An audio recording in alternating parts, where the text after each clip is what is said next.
Assalamualaikum warahmatullahi wabarakatuh. Saya Merisa Delvita Auliani, NIM 190388201043.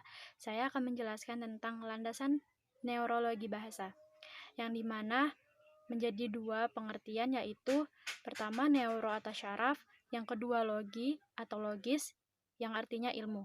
Jadi, neurologi adalah ilmu yang mempelajari tentang sistem saraf dan berbagai kelainan yang terjadi. Bahasa bersifat dua arah, bersifat bolak-balik antara penutur dengan pendengar.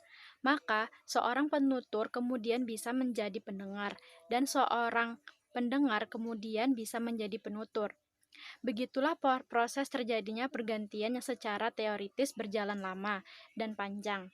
Namun, sebenarnya dapat berlangsung dalam waktu singkat dan cepat. Semua proses ini dikendalikan oleh otak yang merupakan alat pengukur dan pengendali gerak semua aktivitas manusia. Selanjutnya, saya akan menjelaskan tentang struktur, fungsi, dan pertumbuhan otak. Yang pertama, otak atau cerebrum dan cerebrum adalah salah satu komponen dalam sistem susunan saraf manusia. Komponen lainnya adalah sumsum tulang belakang atau medula spiralis dan saraf tepi. Selanjutnya, saya akan menjelaskan tentang cerebrum atau otak besar.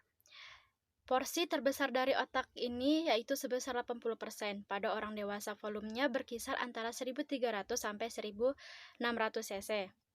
Cerebrum terdiri atas miliaran sel. Yang ketiga, bertanggung jawab atas fungsi-fungsi berpikir, tangkapan tertinggi, dan pengambilan keputusan. Yang keempat, pertumbuhannya dipengaruhi oleh tulang yang membatasi cavitas cranialis. Selanjutnya ada cerebellum, yaitu atau otak kecil. Di sini otak kecil terletak di bawah lobo occipital. Yang kedua, dihubungkan ke otak melalui pedunculus cerebri. Yang ketiga, seperti cerebellum dilapisi oleh lapisan kulit atau korteks. Yang keempat, terdiri dari dua hemispene atau kanan dan kiri dihubungkan oleh vermis. Yang kelima, terbagi menjadi lobus-lobus. Selanjutnya yaitu memahami kelainan sistem saraf yang dapat mempengaruhi proses belajar. Yang pertama yaitu hidrosepalus. Yang kedua, mikrosepali. Yang ketiga, autis. Yang keempat, retardasi mental. Yang kelima, gangguan bahasa dan bicara. Yang keenam, kesulitan belajar. Yang ketujuh, ada ADHD atau Attention Deficit Hyperactivity Disorder. Yang selanjutnya yaitu fungsi kebahasaan otak. Penentu dan pembuktian daerah-daerah tertentu dalam otak dalam kaitannya dengan fungsi bicara bahasa dan fungsi-fungsi lain. Dan awalnya dilakukan dengan penelitian terhadap orang-orang yang mengalami kerusakan otak atau kecelakaan yang mengenai kepala.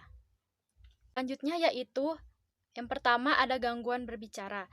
Berbicara merupakan aktivitas motorik yang mengandung modalitas psikis. Oleh karena itu, gangguan berbicara dikelompokkan menjadi dua, yaitu yang pertama ada gangguan mekanisme berbicara yang berimplikasi pada gangguan organik. Yang kedua ada gangguan berbicara psikogenik. Selanjutnya yang kedua ada gangguan mekanisme berbicara. Adalah suatu proses produksi ucapan atau perkataan oleh kegiatan terpadu dari pita suara, otot-otot yang membentuk rongga mulut serta kerongkongan dan paru-paru. Yang ketiga ada gangguan akibat multifaktoral. Akibat gangguan multifaktoral atau berbagai faktor bisa menyebabkan gangguan berbicara. Yang terakhir yaitu gangguan psikogenik. Gangguan psikogenik ini sebenarnya tidak bisa disebut juga sebagai suatu gangguan bicara. Mungkin lebih tepat disebut juga variasi cara berbicara yang normal, tetapi yang merupakan ungkapan dari gangguan di bidang mental.